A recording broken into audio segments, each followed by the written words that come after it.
Hello and welcome to another episode of Super Pros Bros. I'm Player 2, Eli, and with me as always is... Player 1, Isaac. And Broster Strudel, did you know that this pod is on YouTube, SoundCloud, and Spotify? I did not, Bromato. Are those the same places they could... Like, comment, share, and subscribe? It sure is. How about that? So what have we got to talk about today, Professor?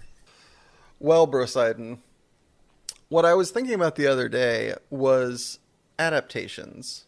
Not the movie adaptation, which itself is an adaptation, but about adaptations from predominantly book, but also other sources, to film.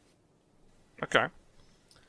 And how that some cases, I think it's kind of, in many ways, I don't know, there's a whole, swirling ball of wax on this one. There's, there's the good, there's the bad, there's the over-congratulated, underappreciated, just, there's a lot of things to unpack here.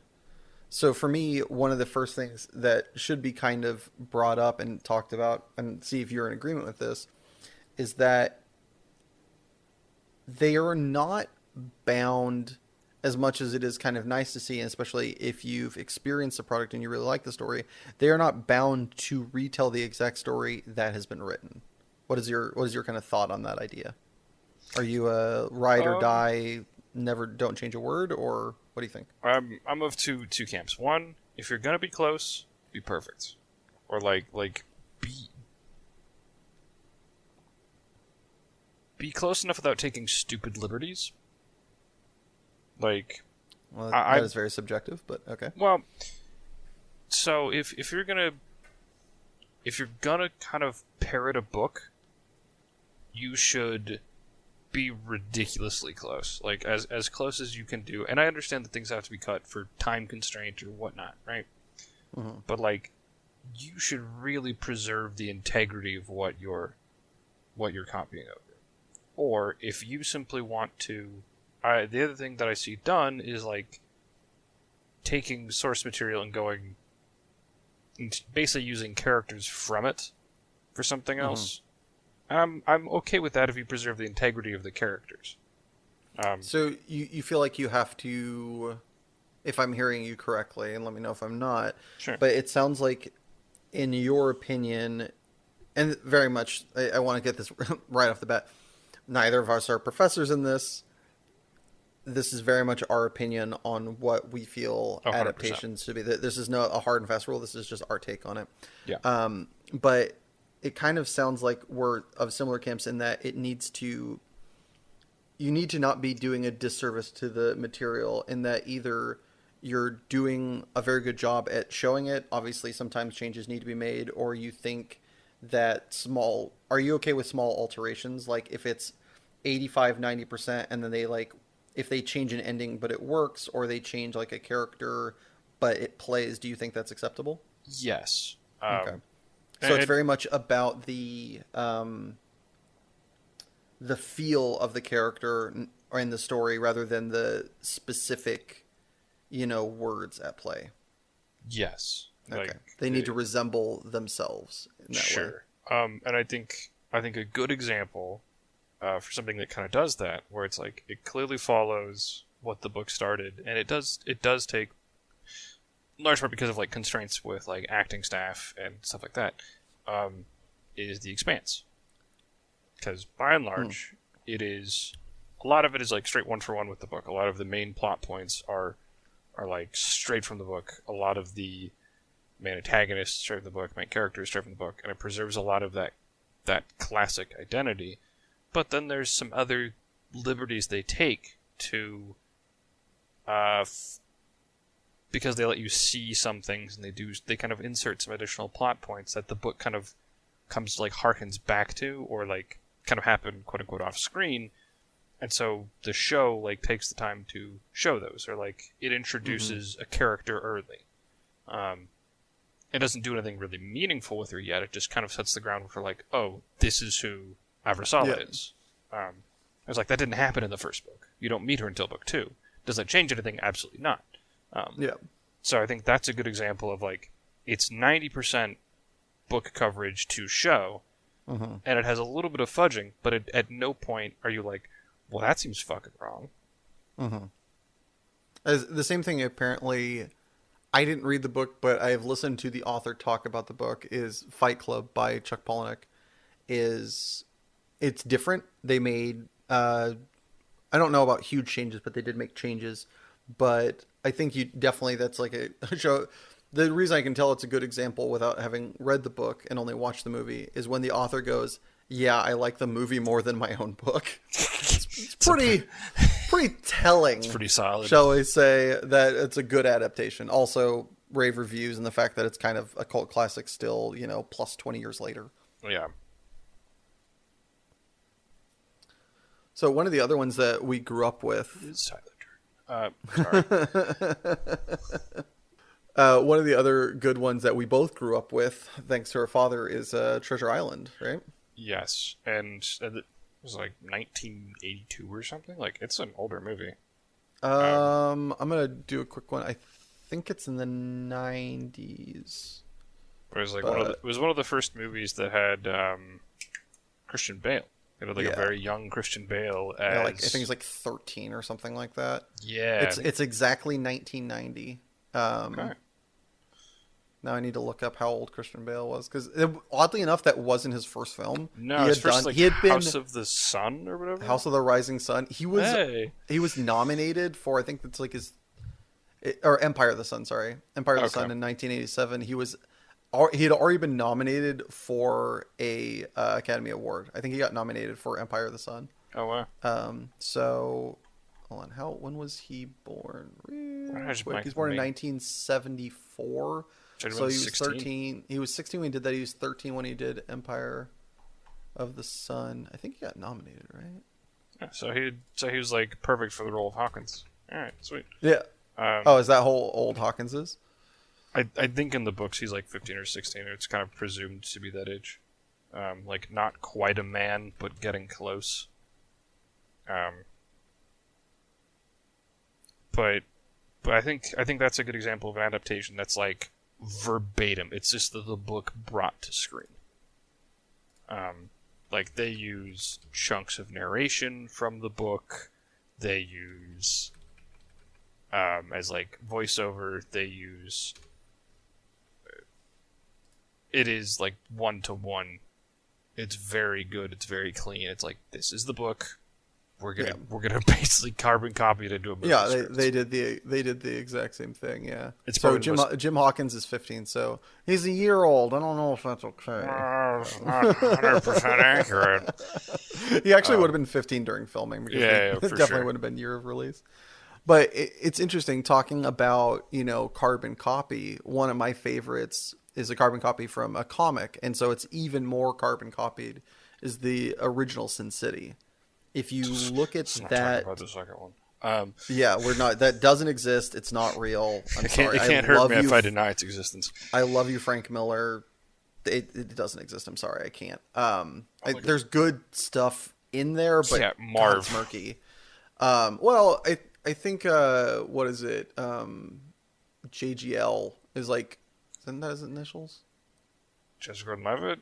Yeah, Joseph Gordon-Levitt. Right. JGL's one is like pretty good in there, but it's overall it's just so bad. It's okay. Like Joseph Gordon-Levitt is good. His arc is stupid. It's weird. Yeah, it's not the best. There's a lot of just bad. The other arcs are not very good.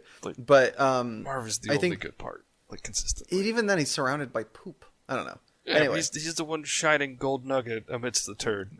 Yes, true that. But so the original Sin City, the great one, the best one, the only one we're going to talk about for sure. Although we could bring up as its foil. So the original Sin City is based on, I think it's technically 4 comics. It's bookended by like 2 shorts, and then has 3 mains. Sure. They are all, I've read them all. They are all like, not only story-wise, but shot comp, like shot for shot. Like if you read the comic while watching the movie, it's like you're seeing double. There's so many of that that are so crisp, and they're slightly different because character versus actor. Sure. But even the guy that they did up as Marv is just so exactly the same. Also, I should know who that actor is because I love him. Mickey Rourke. Mickey Rourke, thank you. Looks like almost identical. It's freakish. But I think the only thing that's changed, and I'm not even sure if it's changed, I'm just forgetting, is there's this line that's like, I love hitmen.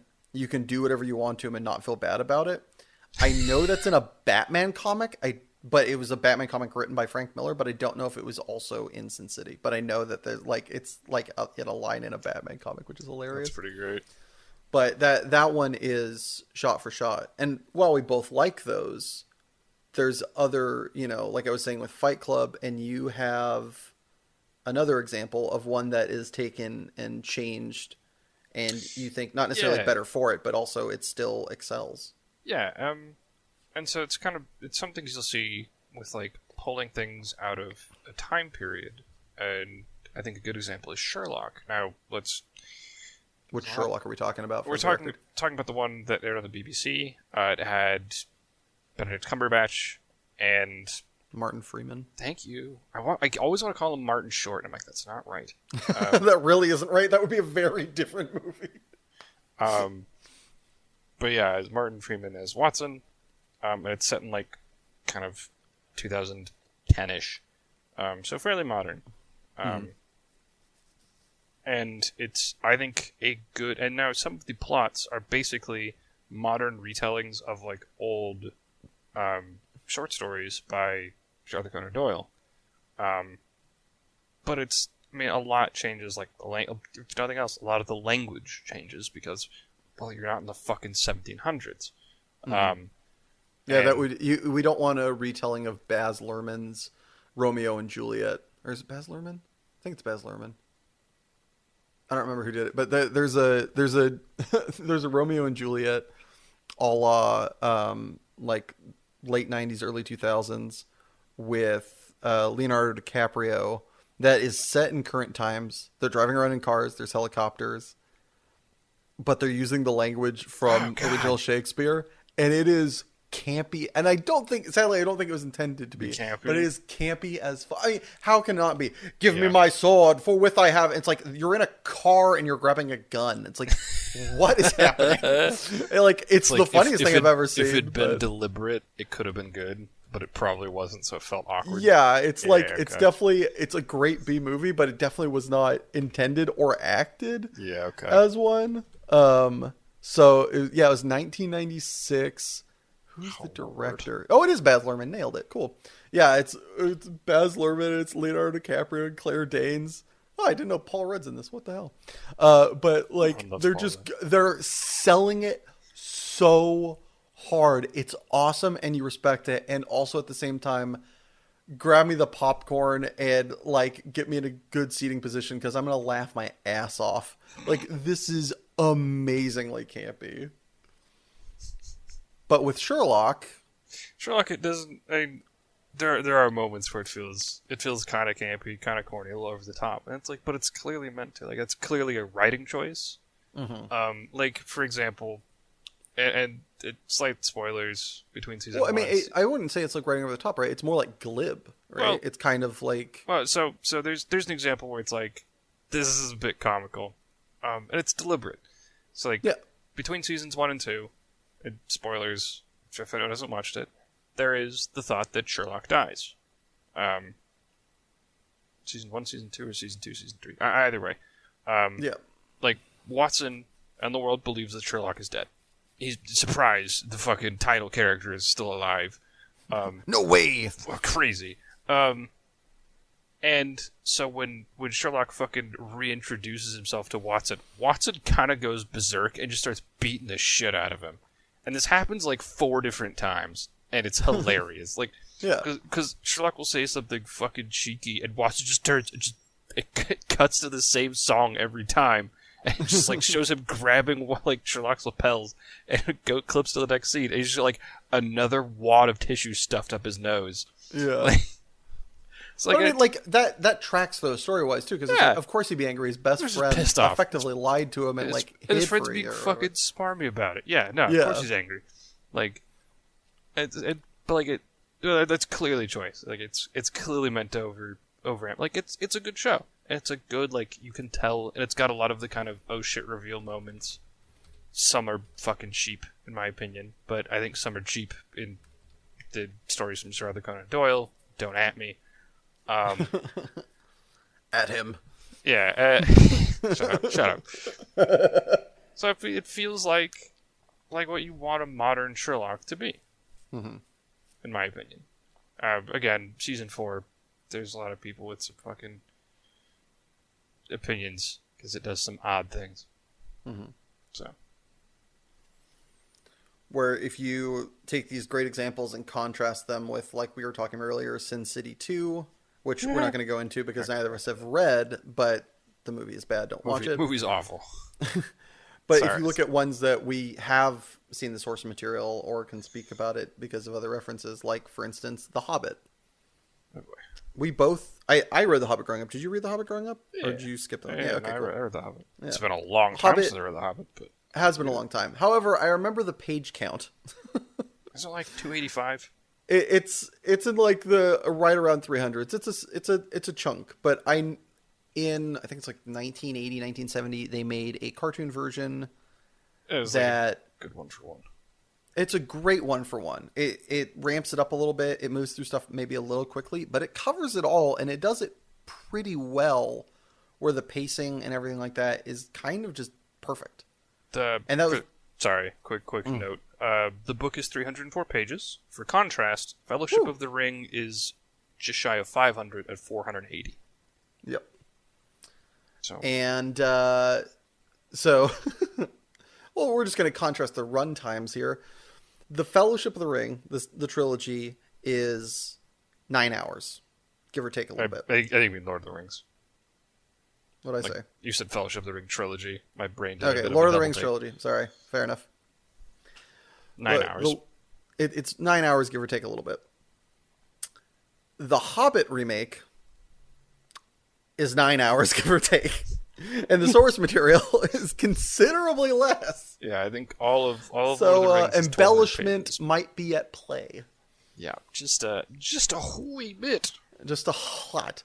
Which I'm fine with some, but when you're pontificating plus 6 hours by ratio, like, come on. There's so much. Also, watch the first one and then just couldn't for the rest. So bear with me as I kind of make up the ground of the other two. Although I think I did see the climax of the third, which is just complete hogwash. So much of it just doesn't exist and is just embellished to high hell. They have Smaug burn the city at the end of 1, and they have him, and like... Does he burn the city at the end of 1? Yeah, like he flies out of the fucking mountain and goes to lay waste to the city. Like, that's where it ends. Like, that's the cliffhanger it fucking ends on. Like, isn't on that... 1? Yeah. Wow. Yeah, like, isn't... It's been a minute. I've clearly erased a lot of it from my brain. Yeah, because it ends with them, like, trying to drown Smaug in molten gold. And being a dragon, he goes, it's fucking hot, and flaps his wings and pieces out. I'm out. Yeah. Because it turns out heat doesn't kill a red dragon. No way. Who would have guessed? But, like, doesn't The Hobbit, if I'm not totally crazy, like, it ends with him flying in and starting to torch the town, and, like, the human king who's fighting there just goes, like, takes this giant arrow and hits the one scale that's missing. So... you're conflating. You're thinking of the end of 2. Hobbit 1 ends with them... they get saved by the eagles at the end of 1. Oh, am I conflating? Okay. Sorry. Yeah. Okay, but doesn't the end of the Hobbit book end with... The end of the Hobbit book ends with Bilbo going home. So yeah, the way the Hobbit... Sorry, go ahead. I was like, isn't the climax... like, because I know Smaug goes to burn the town, and, like, the human king shoots him. Right?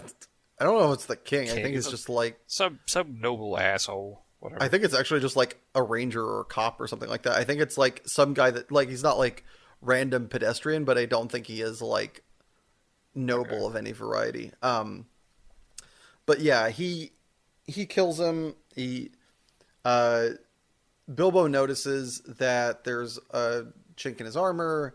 He tells it to a thrush. A thrush tells the human guy because Because why you can talk not? to birds. Yeah, sure. Yeah, sure, why not? We're full into, There's dragons. Fuck it. Why not? yeah, birds can talk to humans. Screw it, why not? Yeah, we've got elves, dwarves, like, yeah, sure, who cares? Oh my. Shoots him in between the scale, pierces him, kills him. And then after that, there is, I think the humans kind of go, dude, what the fuck? This dragon kind of fucked up our town. To the dwarves. The dwarves go, piss off, we don't give a shit. Definitely paraphrasing here. Elves show up and go, yo, it's something that there's contention between who should have the mountain and the stuff within. Because not only is there obviously a lot of gold still, because in the actual Hobbit, they don't light the gold on fire. They just piss off Smaug and he comes out angry as fuck. And so there's not only lots of gold, but there's also some, there's a term for this. What's the term for like an object in a story? MacGuffin. Yeah, there's some like The Arkenstone. the Arkenstone, yeah, Yeah. aka MacGuffin, that they want. There's a battle. Orcs show up. Initially, it's a fight between elves, humans, and dwarves. I think that elves and humans are kind of on the same side. It's been a long time since I've read this. And then orcs and bad guys show up. They fight them, and a fair amount of the dwarves sadly die. And then that's the end, and Bilbo goes home with, I think, Boffer, or one of the fat dwarves. Like him, Gandalf, and Fat Dwarf go home, and that's the end of it. This is grand adventure, very much, hero's tale. Character returns changed. Yep. Perfect. Probably the perfect example. But yeah, this one, like, it just keeps stringing out stuff, and some of the stuff deserves more time. Because, 300 pages, it's pretty hard to fit that in 3 hours. That's a pretty strong clip, shall we say. So you're going to have to cut stuff out. And so while there should be more screen time, this amount of screen time is ridiculous for a couple different reasons. Outlandish. One, they just introduce shit that didn't exist which is kind of insulting. Like, there's the idea of, like, adding stuff because it feels right with flavor, but in both of our opinions, this random orc that has, like, an agenda with Thorin, I think his name is, right? It's Thorin Oakenshield. I think so. Yeah, Thorin Oakenshield. It's just like, dude, fucking what? Like, this is just, like, so fabricated and just, like, classic Hollywood. Like, oh, there's a grudge and there's gonna be a big fight. Like, so much screen time is given to this character that doesn't exist in the source material, that is just, like, fabricated conflict when there is so much in the story, and so much good conflict too, because, like, so much of the conflict in the original story has to do with, like, the difference between, like, the other, right? Because there's dwarves and elves, and they both kind of look at each other with snide remarks and, like, side glances. And it's, like, such a great story to tell in times such as these, when our society is so divided, that it makes for a good, like, foil and a good, representation of the way we are in most societies currently, where there is a rift, and there's this people that we don't like, whether they're Republicans, whether they are of a different, pigmentation, whatever, and being able to realize that there is a bigger evil, fight that, and find camaraderie and, kinship in those moments, and stand together because of that. Yeah. And yet, we needed 2 hours of white, pale orc bitch and his fucking problems. And for some reason, Legolas. Oh yeah, what the fuck is that shit? Was Orlando Bloom need to buy another, like, fucking yacht? Yeah. Fuck off. What the fuck is that shit about? Yeah.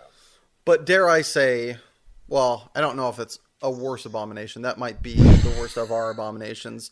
But the one that offended your childhood more, I would say, would be... Here we go. Alright. Gotta do it. Let's talk. Rev up the hatred engine. Just a fucking... Hit the nitrous. we're going to overdrive. Aragon is a piece of shit. It deserves to die. It should burn in a fire. It's wrong for so many... let me start with, it's a dog shit movie. It's bad. The acting is bad. The pacing is bad. Yeah. Dialogue is bad. Even if it wasn't based on a movie, it was not good. Which yeah. I think is another thing that I think is a good tenet of like what a bad adaptation is when even as a film it doesn't work. I think that is you should be working as a film in general, because that's literally what you're trying to do as a filmmaker, is making a film that fucking works. I mean, and here's the thing too. If you're adapting something, you're adapting something that's good. You're adapting something that's popular. You're not adapting some fucking no-name book off the shelf, more than likely. Like, that's not... The big blockbusters that people see are going to be for some fucking no clout, name actor. Like, you see big adaptations for people like fucking Stephen King and shit like that, because you know who the fuck they are. And you know that their work is credible and good. So, your adaptation has to be good as a baseline, because 9 times out of 10, the source material you're adapting it from is pretty good. We're not going to talk about Twilight. We'll leave that for a different time. But Aragon... Art is subjective. Art subjective. Those books are still bad. Anyways. I will die on that hill. Not today, though. Aragon, truth be told, going back and reading it, Aragon is an okay book. It's not... It's fine. It's fine. It's serviceable. It captivated the American audience, like the American teen audience. It has some fucking cringy-ass moments, actually, looking back. I'm like, oh... But I mean, it was made over a decade ago by a kid. So, so we giving it some grace. One of the biggest aspects, like the easiest thing that I'm like, holy fuck, that's so wrong. Is most of Aragon. Aragon sucks. Because he doesn't know how to fight. So he's total fish out of water. Suddenly being like, you need to fight. You need to learn to ride a dragon. You need to learn swordsmanship. So he sucks absolute dick because he has no idea what he's doing. Makes sense. If you were a fucking farmhand and someone tossed you a broadsword and said, let's fucking go, you're gonna look like an asshole. You're not gonna fucking know what you're doing. And so the majority of the book, like a lot of the background stuff, is him training and getting his ass whooped. In the movie, he fucking picks up a stick and immediately can fight, and his landing hits on... I blanked on his, teacher's name. Brom? That sounds right. Anyway, I'm gonna say Brom. Anyway. And he's, landing hits on him and fucking being cool, and it's like, what? No. No. Wrong. You haven't earned this yet. It becomes a momentous event in the book because the first 5 rounds are just a beatdown.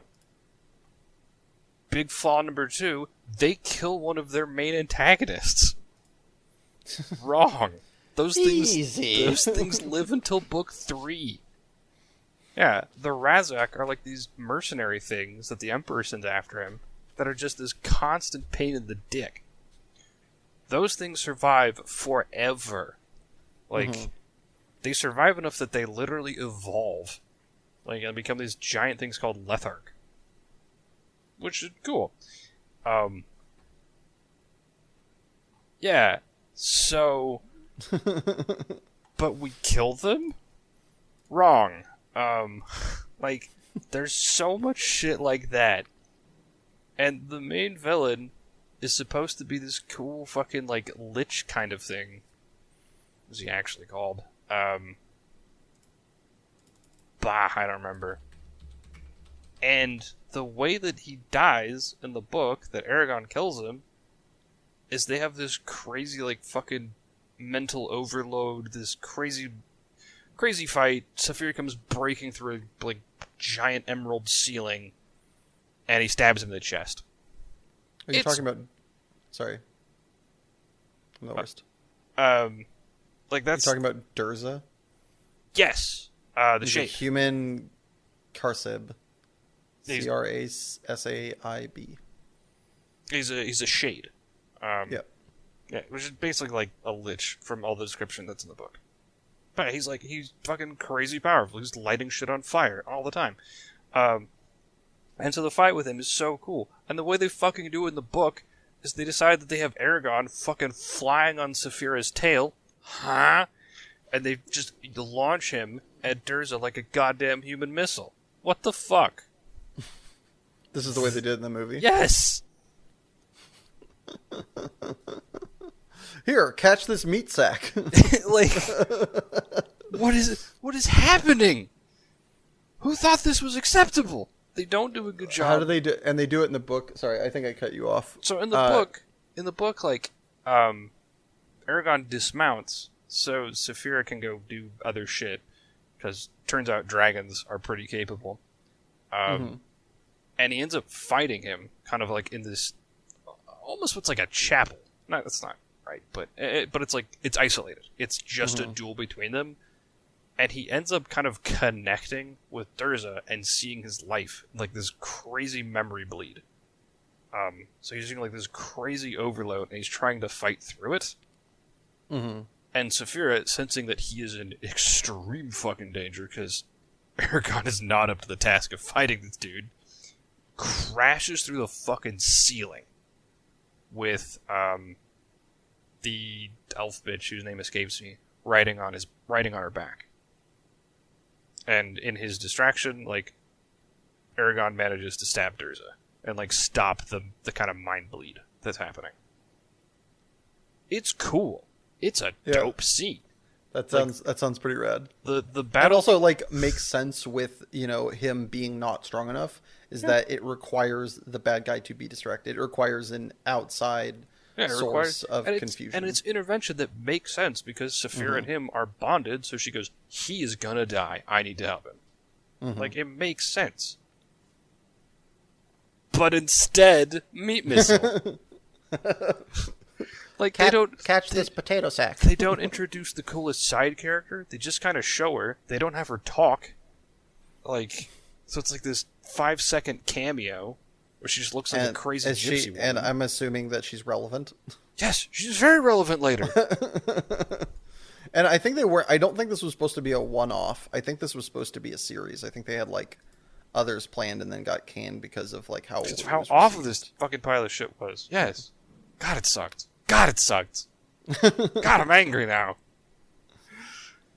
Yeah. Did they try? Wait. Actually, now that I'm saying that, did they finish the whole entire series in the one movie? No. It is just book one. Okay.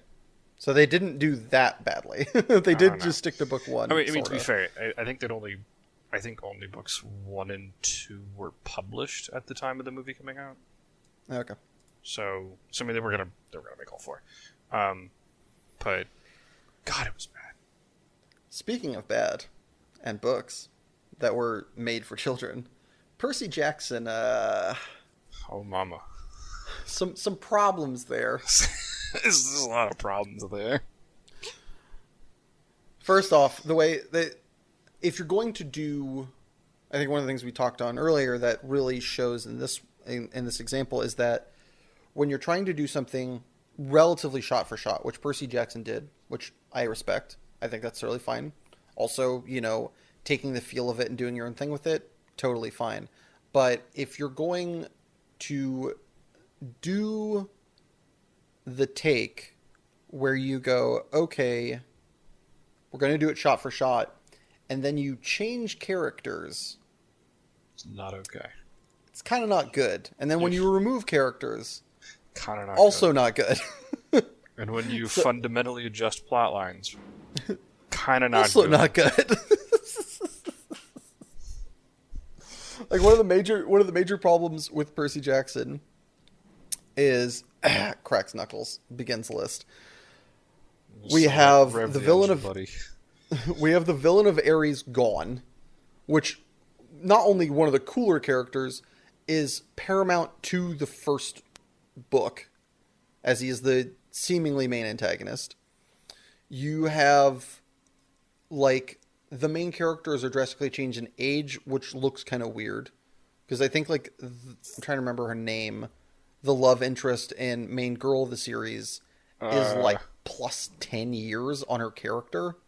which I think so. I think the actress is like in her 20s when the girl she's supposed to be playing is in her teens. Annabeth. Annabelle? Annabeth. I think Annabeth? it's Annabeth. Yeah, Annabeth Chase. Yeah. Yeah. I remember. So I remember Ares being that relevant in book 1 there. He's the main villain. Or who we presuppose is the main villain. But yeah. They have the fight.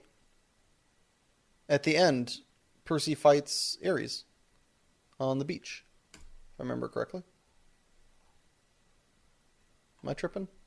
Right, like I haven't read the first one in so long actually. Now I'm thinking about it. 1986, first Percy Jackson was made in 2010. So she would have been 24, and Annabeth is supposed to be how old? I think 13. Yeah, so she just has 11 years on her character. Realistic portrayal. Don't think you can young down somebody by over a decade, especially when it's a difference between teens and 20s. But so like that's kind of a rough start. Yeah. So also the character of Grover is like violently different. Not literally violently, but metaphorically violently. Like Grover in the book was this best friend, I don't want to say caretaker, but definitely was like looking after him the whole entire time and was the voice of reason to Percy Jackson's kind of like he kind of was just older in the head because he was, what is he? I was gonna say centaur, but that's not right. Is he? No, he's not a centaur. He's a goat hooves. Help me. Fawn. He's a fawn, and very much is kind of his protector and guide. In the movie, he provides more problems than he does solutions. There's a lot of situations where he's a horny little goat boy, and it's just like he's acting like a teenager, which, while Grover is kind of an idiot and like in over his head in the books, he is never causing the problem as much as he is coming up with a bad solution. He literally does like kind of cause and facilitate more problems occurring in the movie. It's like, what? It's a fundamental change in the character when it comes from, when you go like they're effectively changing the character from being what's it called, like ally to trickster.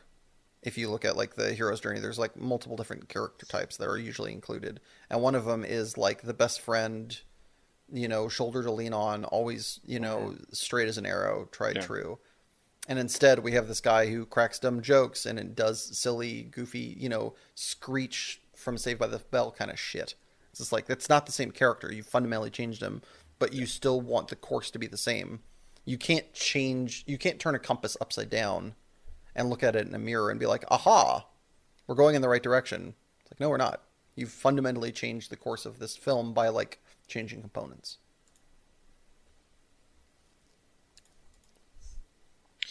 Yeah. Also, I did quick check into it. Yeah, you're right. Ares is the assumed antagonist. Yeah, he's a bit of a. Oh, there's a term for it where like Patsy. bait and switch. Patsy. Yeah. I mean, he does do things that are bad, and like he is trying to steal it, but he doesn't truly like he's being used. He's kind of like he's very much He's not. he's a fall guy. I guess that works. But yeah, like I don't know why I thought it was like book 2, where he's involved other times. I think he's used one more time. Maybe not though. Maybe that was just. I know he comes back to fuck him over. I remember that. Yeah. But that's in book 3. Like either which way. Yeah. Not ideal, and like for the reasons we were saying, it's just like if you're going to, you kind of have to pick a lane and stick in it, right? Yeah. Like we're talking about like one of the things that's best about Treasure Island and best about Sin City is like, okay, we're gonna follow this. We're going to follow it exactly. Because when you start to deviate, not only do you piss people off, but it also, you can't it's very risky proposition. I do think it's possible to work, but basically you're taking a tried and true recipe and you're changing a component. It's like when it doesn't work, it's all your fault, Yeah, and it's gonna be very telling. Yeah, it's like that is very important too. Like when you do that, like when you're gonna do X, do X. Don't try to do X and zebra. Like that's not gonna fucking work. No. Like make the choice and stick to it. Commit. Yeah. Don't waffle. Yeah. You definitely. It's definitely one of those things that it's not impossible to do, but it's hard and arguably a mistake to try. I think it's like one of those things that if you're gonna like kind of craft it in your own way, you know, like Sherlock, they changed it, like Fight Club, they changed it. Like Fight Club, I think is one that is it kind of does this correctly, where it took small things and changed it, but it it did it right, and the reward was high, but you can't miss. Yeah, this is it's here forever. You don't get a do over. No, you have to factory reset and have someone else try again. You will never get that chance. Speaking of bad factory resets, switching from book to screen to comic book to screen. Yeah, I like X-Men. They've had a lot of very good media adaptations, and most of the time, they've been okay. Show-wise, they've been pretty solid. Movie-wise, bit of a coin flip. I think one that came up supremely on tails was fucking Apocalypse. Not a fan, huh? No. Other than the costume for Oscar Isaac as Apocalypse. I didn't hate his look. But let's start with one thing that's fundamentally wrong. The motherfucker's short. No, Apocalypse is huge. Apocalypse is like 8 feet tall before he makes himself bigger. Yeah, so he also could make himself huge. Yeah, which I don't think they utilize, which is kind of like... No, the only time they utilize that is in this kind of theater of the mind fight between him and Professor X. They never have him do it in reality land. It's like, no, incorrect. He is supposed to be... And that's part of his thing. He's just this larger-than-life monstrosity who you just can't stop. His name is Apocalypse. Like, you gotta live up to the hype. And when he's walking around at like 5'6", I'm like, motherfucker, I'm not intimidated by you. So that's such a big mistake. I'm cool with the kind of rework on his history because he's supposed to be basically a time traveling super mutant with what's it called, like Omega technology. Yeah, I think so. That might be Darkseid. But he's got crazy super technology that makes him awesome, basically. And I'm cool with him just being like he's inherited a million mutant powers. Like that's okay, fine. That's a decent like retelling and explanation for why he's just super powerful. I'm cool with this. But he's so not commanding. It's so it hurts to watch. Like, that's the single worst part about that movie, in my opinion, is that he's, like, quiet-spoken and, like, lulls you in with promise. It's like, no, he's fucking Apocalypse. He walks in and he says what he wants and he takes what he wants. How do you get this wrong? Yeah, there's changes in characters and there's fundamental rewrites, and it's like, if you're going to fundamentally rewrite a character, just choose a different character. Yeah. Like, there's certain circumstances where I understand, alt takes fundamental rewrites, but with a pantheon so big as X-Men, and like, well, Apocalypse is a dope name, they all have dope names, and there's so many to choose from. Pick one where it matches or it works better. Don't pick one where it's just like the antithesis of the character, and all you're going to do is make people angry and be untrue to the source material. Like, there's no gain by this. Yeah. And, like, the other thing that I have a problem with, too, is just the weird representation they have for several other characters. Like, Angel's, like, this kind of washed-up drunk. Which I'm like, Um, they just kind of put Psylocke in there. Magneto gets an interesting backstory, which like fine, whatever. We make Magneto angry at life and at humans again. Cool. Okay. Story checks out. And it checks out. Turns out. But and then kind of my problem is like they don't give great time for his horsemen, I think. Like and they don't They're have... literally it's a biblical like corollary. Yeah. And it does not live up to a pop-up book. No. Like it's just like this is supposed to be these are supposed to be people that bring the end of times. You should be wowed and they should be given a spotlight moment. The only one that is Magneto, because he literally starts ripping the planet apart. But then you contrast that with like Angel, who's like, ooh, Angel gets metal wings. Ooh. Like Psylocke gets a bigger sword. Ooh. Like it's so lackluster by comparison. Like there's just like other characters are just these bad afterthoughts. It's like I wouldn't miss if Angel wasn't there and didn't have a fight with Kurt Wagner, like and some weird personal beef because they were put into the same cage match against each other. Like, and that's the weirdest fabricated personal conflict I've ever witnessed. Yeah. Like why? They don't care. Like, have dope shit like Magneto, and then they don't have Apocalypse do anything cool. All his combat winds up to being is him waving his hands and things kind of ceasing to exist, which is really cool once, and then afterward, like, I want to see him do something that looks significant.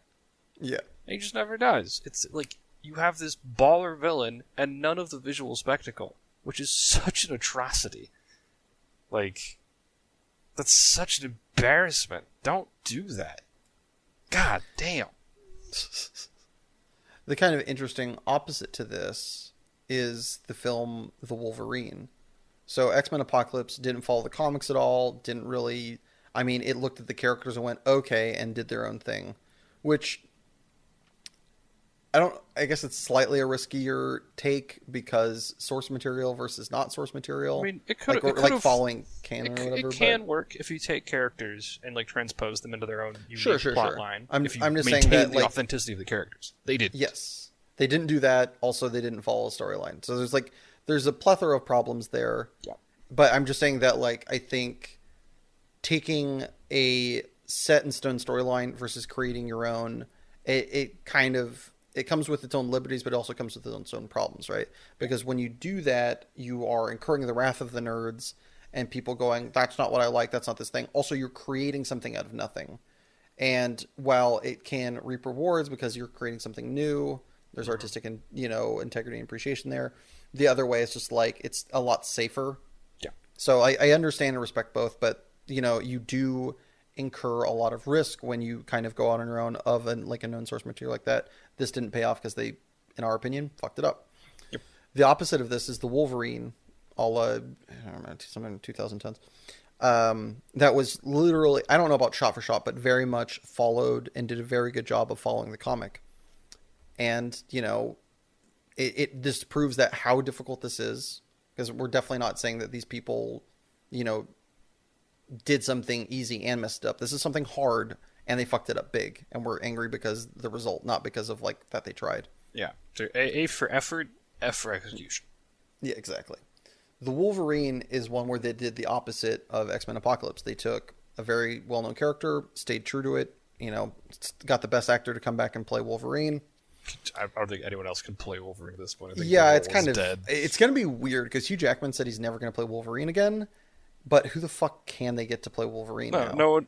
Whoever takes Wolverine next is just like, well, yeah, you're not. They're gonna have it. They're gonna have an Andrew Garfield Spider-Man moment, and everybody's just gonna hate him for no good reason. It's like what's the bucket who played Joker after Dark Knight? Sorry, yeah, get fucked. Well, he also just sucked. Yeah, also just sucked and was an all-around creepazoid. Jared Leto. Anyway, sorry. But no, it was good. So with Wolverine, they're trying to do this thing, and it was still bad because I don't know, somewhere between execution and just maybe the story doesn't translate. Because one of the things about comics is like, and books, they don't always translate to screen well. I mean, like the fact that I don't feel like I covered this one, but I will, kind of drop a footnote about Death Note, but is that from what I've seen of Death Note, the fact that it was even worked as an anime is freaking wild because the amount of time that the characters are talking in their own head is absurd. Just like there's so much time where the character is thinking on screen. Yeah. And turns out that doesn't track to live action for shit. Turns like out. that is the most watchable shit, which I think they figured out, but then it kind of needs to be there because so much of it is literally a mind game. So when you don't have that, kind of falls to pieces. But you've got the Wolverine, which is trying to do, okay, we're going to do this comic. It's like, yeah, it just somewhere between execution. And this is a really weird, bad example, right? Because it's like they tried so hard to bring this great comic that everybody loved that was considered a classic for Wolverine to life. And it just didn't work. They got the right actor. The movie is shot well. It looks good. And it just, doesn't. Yeah. And you get it's now not just a bad movie, but it's now a bad movie, bad adaptation. Yeah. Yeah. Which I think is kind of a sad, but it's a fair and unfair criticism, right? It's a bad adaptation in that it was an adaptation that's a bad movie, but I think the adaptation was good. Like from what I've read of the comic and what I've seen of people's that actually are like big comic fans, it's like, no, they hit the marks. It just doesn't work for whatever reason. It just doesn't work. Yeah.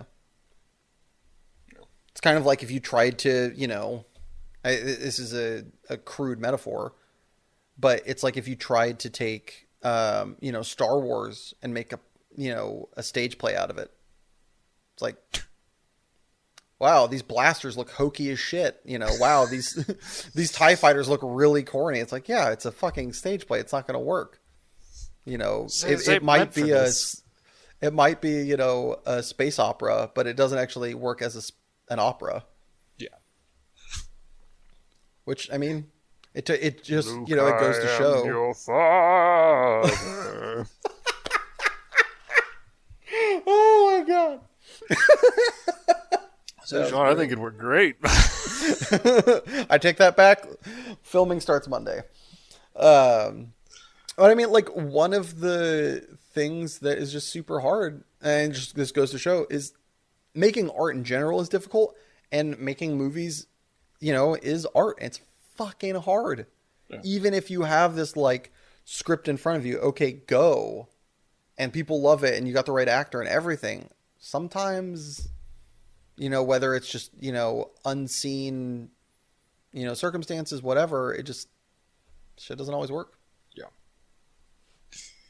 I mean, and there's plenty of good movies that don't get recognition or come out at the wrong time and don't get visibility. Or, there's a million things that can go wrong. It's unfortunate.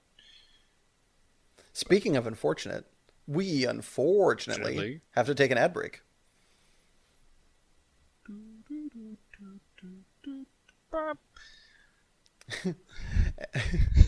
So please, what the fuck that was?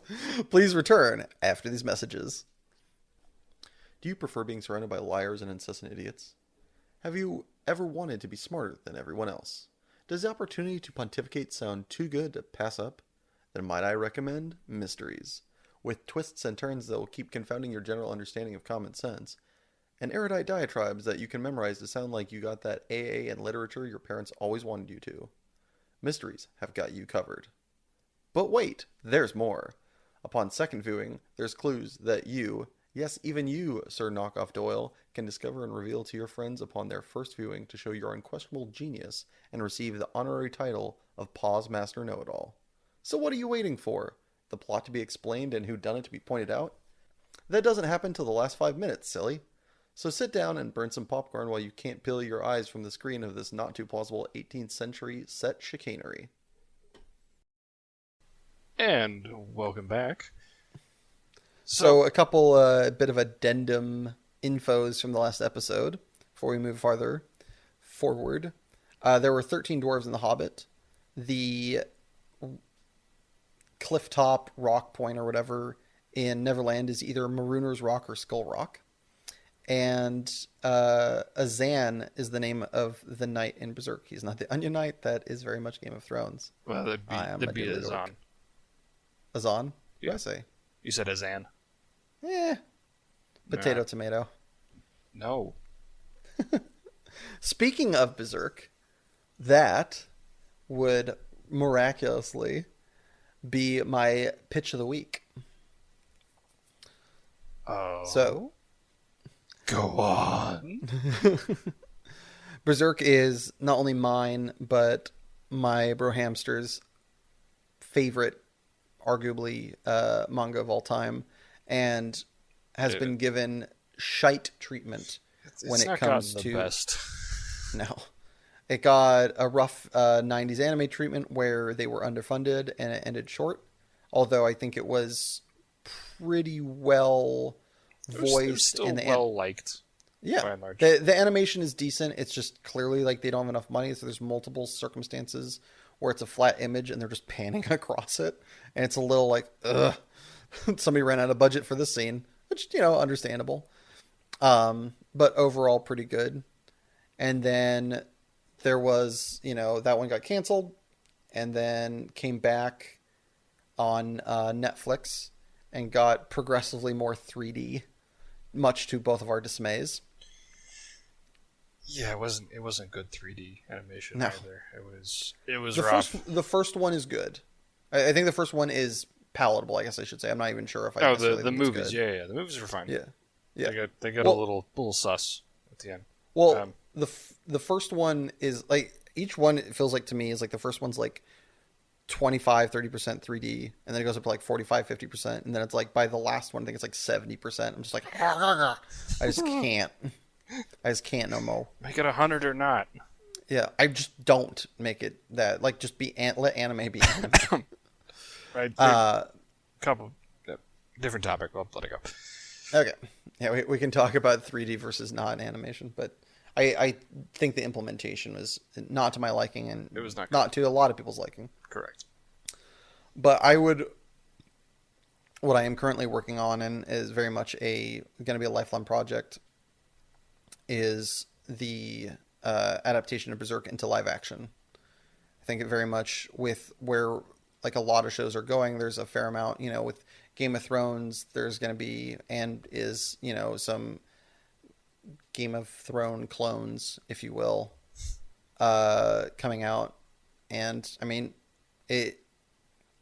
who doesn't love D&D, the alt movie number 17, It's like swords, shields, monsters, you gotta love it.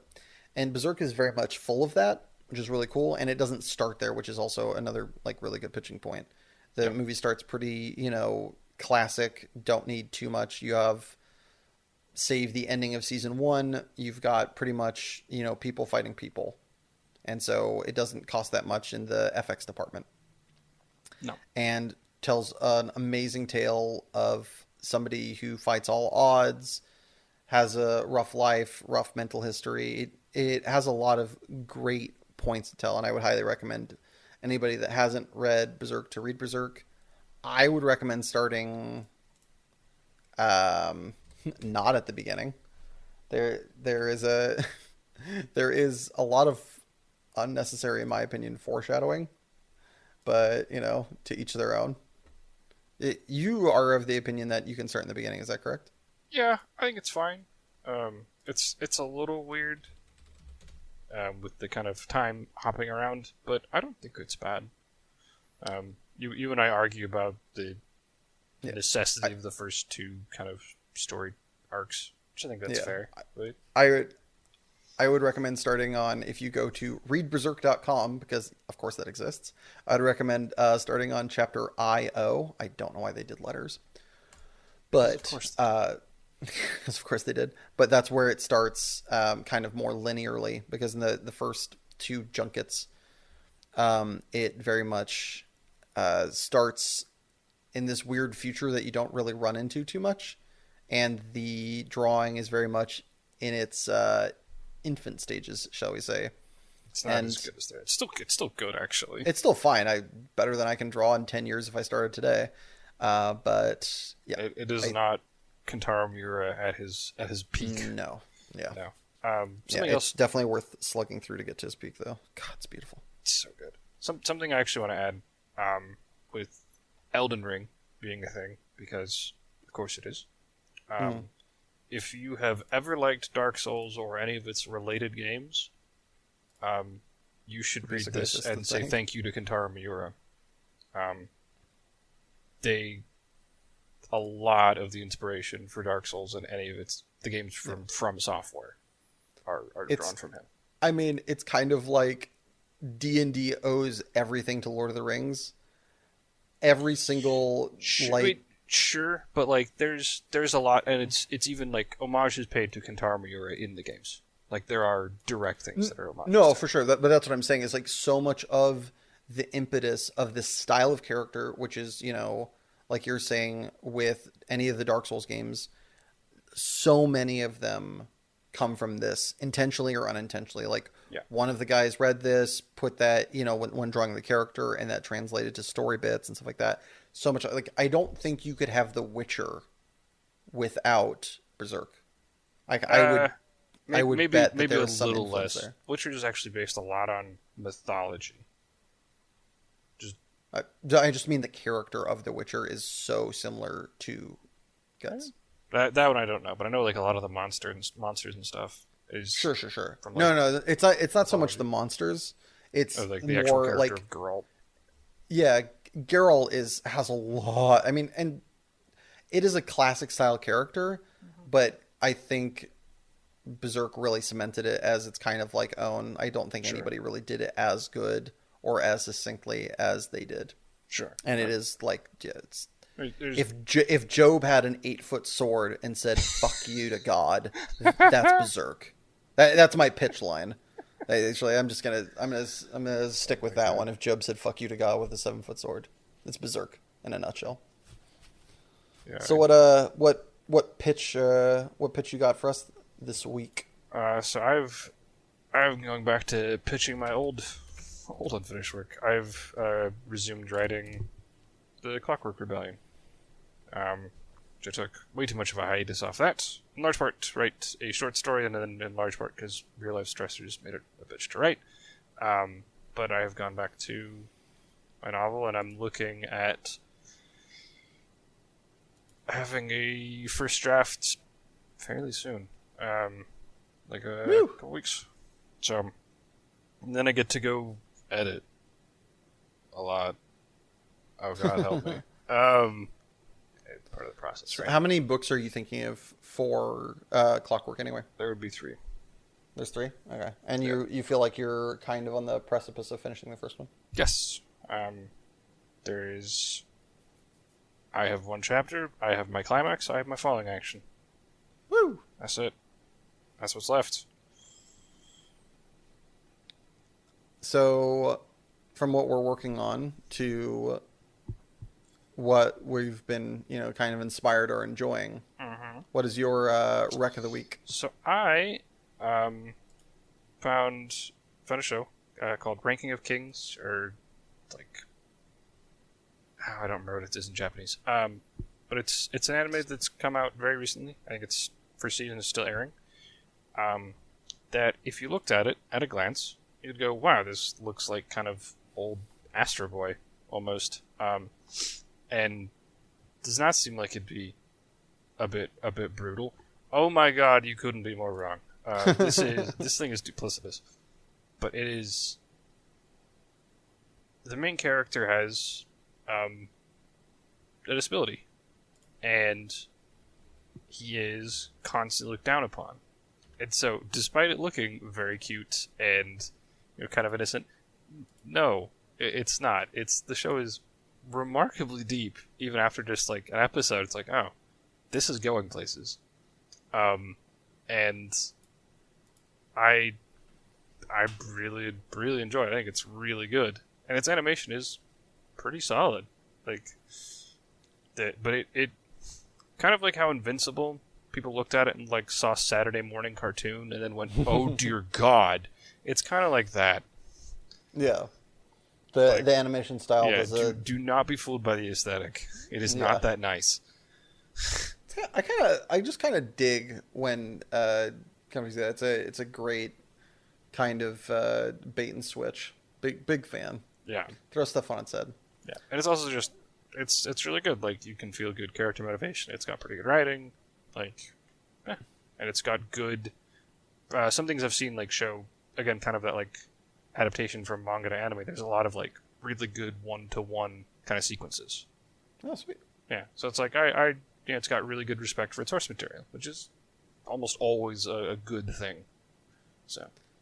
So I've heard mixed reviews on my Rec of the Week, which is also an adaptation, which is Scott Pilgrim vs. the World, done by Scott. Great Michael Cera. It has one of my favorite directors, who I am spacing on but looking up right now because I totally love him, but I can't remember things in my head. Edgar Wright. Jesus, I'm sorry, Edgar. I love you the most. It's Edgar Wright at getting to have his like most playful bits, and there's so much like references and just so much fun. The soundtrack was either done or helped to be done by Beck, which is one of the greatest American. I think it was mostly done by Beck. Yeah, there's some of them that were done by the actual acters, because the actors are also playing their own instruments. I think you wrote most of the music. Yeah, he either wrote or performed almost all of it. Yeah. Some of it he didn't perform, and like the actual band performed, which is insane because they learned how to play their instruments. Save Michael Cera in like 2 weeks or 2 months or something like that, and they're like playing. It's not like the hardest music, but it's still good. Yeah, like it's like, that's music. Fun side note: Michael Cera actually had to dumb down his bass playing because he was so much better than everybody else on set. Oh, really? Awesome. I didn't know he's that. actually That's like awesome. very good at bass. Yeah. But yeah, it's just one of my favorite movies of all time. Infinitely rewatchable. I've heard mixed things, but regardless, and this is kind of one of the things we were talking about earlier when it comes to adaptations, it doesn't matter, right? Because as a film, regardless of the source material, this thing works. So, well, it might not be true to canon. It might take and play with canon. It's kind of like Fight Club. I don't need to know what the book looks like. I just know it works. Independent of the source material, it's a phenomenal film. Might not be, canonical or anything like that, but it doesn't matter because it works. And I think you're allowed to not like something because it isn't canonical. There's a difference between like undue hate and like, I wish it was like this. And that's fair. Yeah. That's a valid opinion. Yeah. You can definitely wish it was like more like the thing, but you can say it's not true to the source material. You can't say it's a bad movie. Yes. I think it's the argument that I'm going to put. Yep. 100% agree. And with that, we're going to throw it to our last and new segment where we add musical recommendations. These might have been inspiring to us for writing, or just a song we can't kick out of our head and we'd recommend that you listen to. What you got this week, bro? So I stumbled upon this, and the bass song is Megalovania, which is a song from the game Undertale. It's a banger on its own right. I like it. Someone decided to take this song and make it sound like it came off the Doom soundtrack. Oh my god, does it slap. The guy who remixed it and cut it together was Joffrey Day. He's got like a YouTube channel called like Joff Plays Guitar. It's awesome. Like, I woke up, I listened to it getting ready for work. I was ready to meet the day with violence. If you like that kind of like, I don't know, you typify Doom soundtrack, like thrash metal. Yeah, that sounds about right. From as much as little I know about metal. Someone will be sad with me, but that's fine. But it's awesome. Like, if you need some like I gotta fight the day music, or I gotta go confront people, this will get it done. This can make it happen. Yes. All right. So on a slightly different note, I don't. This one doesn't make me want to fight the day. This one just inspires me and reminds me of what is kind of necessary in this pathway that we both have taken. It's Only If You Run by Julian Plenty, which is the pseudonym that Paul Banks, the lead guitarist and singer of the band Interpol, collaborator for I think it was like a 2-album supergroup Banks and Steel with RZA, and then he did this solo album. And the song just kind of reminds me that not that you have to always be running, but you just constantly got to keep at it, and you just got to keep going. You can't lollygag, you can't, not that you can't take breaks, but you can't give up. You have to, the only way you're going to get there is if you soldier on and fight through. Is the way I kind of, and like obviously it's art, that's my interpretation of it. Sure. But that's the way it kind of always hits me, is just kind of like, don't stop. Just, soldier on, fight through, and just keep going. Yeah. It's like that. There's two great quotes that kind of fall in the same thing. There's the one by, what is it? There's the simplified version, which is by Winston Churchill. It's, if you're going through hell, just keep going. Yeah. Or keep going. And there's the one by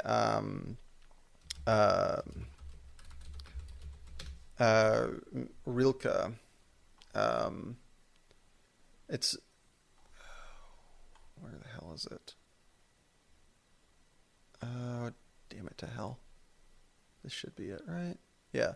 So at the end of another great movie, Jojo Rabbit, there's this quote by Rilke, which is I think he's a German Jewish poet, I think. I don't know, don't quote me on that.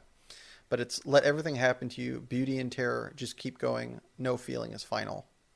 And it's kind of that same kind of venue in my brain of just soldiering through. Don't let yourself be bogged down. Just run. Yeah. Just soldier through. Just keep pushing. Don't let that, don't let the way you feel be permanent. Don't let yourself be snared. The only one you'll make it is if you run. And with that delightful note, that's our episode. Thank you for tuning in. And if you enjoyed this, please feel free to like, comment, share, subscribe. And don't forget, new episodes of Super Pros Bros come out the first and third Saturday of every month. Bye.